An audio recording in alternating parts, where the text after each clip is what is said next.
Hello everyone, welcome back to my new vlogs. कैसे हो आप सब?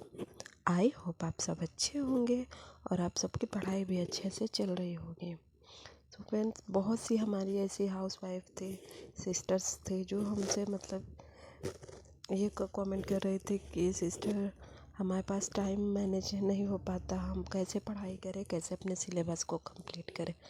तो आज हम उसी टॉपिक पे बात करने वाले हैं कि हमें सिलेबस को कैसे कंप्लीट करना है। ईज़िली हम सिलेबस को अच्छे से कंप्लीट कर सकते हैं, उसके साथ साथ रिवाइज भी कर सकते हैं और प्रैक्टिस भी कर सकते हैं। हम जैसे फॉलो करते हैं हम सेम वही आपको तरीका बताएंगे। अगर आप लोग को भी ये तरीका अच्छा लगेगा तो आप लोग फॉलो ज़रूर करिएगा। तो फ्रेंड्स, हम सबसे पहले क्या करते हैं, हम अपने पढ़ाई को 3 पार्ट में डिवाइड करते हैं। मतलब हम सबको ऐसा करना चाहिए। सबसे पहले हमें अपने पढ़ाई को 3 पार्ट में डिवाइड करना चाहिए और हमें एक पार्ट में अपने रिवीजन को रखना चाहिए। दूसरे पार्ट में हमें कोई नया जो पढ़ना है, हमें अपने बुक से, नोट से, जो भी उसको हमें करना चाहिए। और थर्ड पार्ट जो हमारा होगा उसमें हमें प्रैक्टिस करने की ज़रूरत है। पीवाई को लगाना है, प्रैक्टिस करना, जो डाउट है उस पर मतलब काम करना है। तो हमें ऐसे करने से हम पढ़ाई को बहुत अच्छे लेवल पे ले जा सकते हैं और हमारा सिलेबस भी कंप्लीट हो जाएगा और हम जो है हमारा रिवीजन भी होता जाएगा और हमारा प्रैक्टिस भी होती जाएगी। तो फ्रेंड्स, मतलब हम ऐसे ही करते हैं ज़्यादातर, तो हमारी पढ़ाई जो सिलेबस है वो इसलिए कंप्लीट हो जाता है। तो फ्रेंड, हम जो अपने सबसे पहले पार्ट में हम रिवीजन रखेंगे जो कि मॉर्निंग में होगा। तो अगर जो हाउस वाइफ है जिनके पास टाइम नहीं मिल पाता, बच्चे हैं, तो वो मॉर्निंग में तो उन्हें उठना पड़ेगा जल्दी। तो उन्हें अर्ली मॉर्निंग उठ करके अपने पढ़ाई को टाइम देना होगा, यानी कम से कम 2 से 3 घंटे। तो अपने हिसाब से आप लोग मतलब कितने बजे उठेंगे कि हम 2 से 3 घंटे अपने टाइम को दे सकते हैं। देखिए, रिवीजन करने में भी स्टार्टिंग में अगर आप लोग किसी पढ़ाई को स्टार्ट किए हैं तो उसमें रिवीजन के लिए कम टाइम मिलेगा, मतलब कम टाइम लगेगा। लेकिन जैसे जैसे सिलेबस आगे की ओर बढ़ता जाएगा तो रिवीजन के लिए टाइम अधिक चाहिए। तो अगर डेली डेली का आप लोग ऐसे करेंगे तो बहुत मतलब अच्छा होगा। अगर आप लोग ऐसा करना चाहते हैं तो ऐसा भी कर सकते हैं, या तो फिर अगर आप लोग संडे को अगर रिवाइज के लिए टाइम रखना चाहते हैं तो आप लोग वैसा भी कर सकते हैं। लेकिन मैं जैसा करती हूँ मैं वैसा बताती हूँ, क्योंकि मैं संडे को भी मेरा वर्क वही रहता, सेम डे जैसे डेली डे चलता वैसे मेरा संडे का डे भी चलता है। अगर संडे को क्या हो जाता, अगर मैं यूट्यूब से पढ़ रही हूँ मैराथन वगैरह, तो उससे हमारा टाइम ज़्यादा खिंच जाता है और संडे को हम ज़्यादा पढ़ाई करते हैं। तो फ्रेंड्स, सुबह में हम रिवीजन करेंगे और सेकेंड पार्ट यानी दोपहर में अगर टाइम नहीं मिल पाता है तो सारे काम को कंप्लीट करने के बाद जो दोपहर का टाइम होता है हमें आराम करने का, उसमें आराम मत नहीं करना है और हमें अपने पढ़ाई को कंटिन्यू करना है।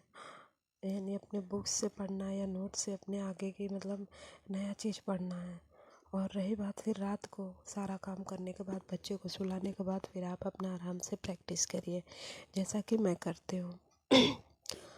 और अगर आपको दोपहर का जो टाइम है, अगर उसमें आपको टाइम बिल्कुल नहीं मिल पाता है तो फिर आप लोग अपने टाइम के हिसाब से आप लोग रात में जो है अधिक टाइम में पढ़ना होगा। फिर रात में जो है अपना 1-2 घंटे अपने पढ़ाई को रखिए, यानी जो नया पढ़ना है वो, और फिर उसके बाद अपना 1 घंटा प्रैक्टिस की रखिए, यानी 3 घंटे उसमें।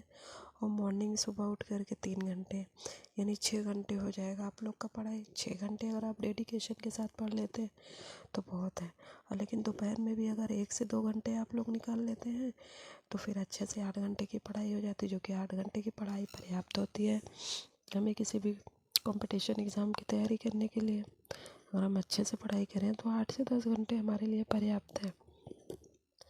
जो कि फ्रेंड्स, मैं भी एक हाउस वाइफ हूँ, मेरे पास भी बच्चा है, तो मैं अपने टाइम को ऐसे ही मैनेज करती हूँ। देखिए, हमारे जो टाइम होता है वो ज़रूरी नहीं कि हम एक ही वक्त पे डेली पढ़ पाएँ, कि अगर दोपहर में 2 से 3 बजे के बीच में हमें पढ़ना है तो पढ़ना है। कभी मिल पाता है टाइम, कभी नहीं मिल पाता, बच्चे हैं। अब देखिए, अभी मैंने क्या किया, जब मैं पढ़ती रहती हूँ उसके बीच में जो रेस्ट लेती हूँ 10 मिनट 15 मिनट का, उसी बीच में अपने काम को भी कंप्लीट करती जाती हूँ। मतलब घर के जो अन्य काम होते हैं जैसे खाना बनाना, मतलब कुछ भी जो भी घर के काम होते हैं तो मैं वैसा करती हूँ। तो अभी मैं ब्रेक ली हूँ 15 मिनट का, तो उसमें मैं सोची कि जाओ दाल बैठा दो, दोपहर के लिए दाल।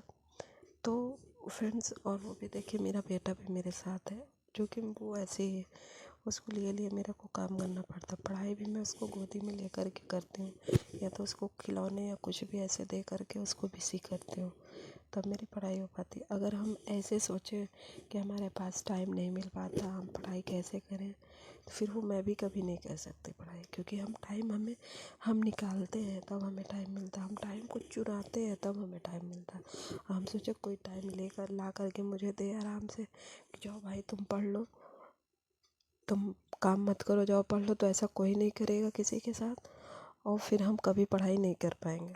तो हमें अपने बारे में, जब हमने फ़ैसला लिया है कुछ करने का, तो हमें अपने बारे में खुद सोचना पड़ेगा।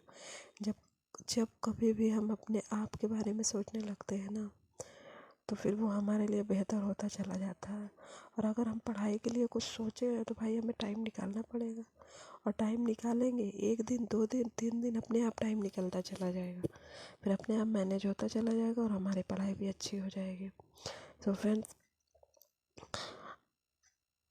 हमारी हाउस वाइफ का तो भाई हम लोग सोच ही लिए, अगर पढ़ाई करने के लिए बच्चे के साथ, परिवार के साथ, तो बहुत बड़ी बात है। जब सोच लिए हैं तो उसे करना भी है, करके दिखाना भी है।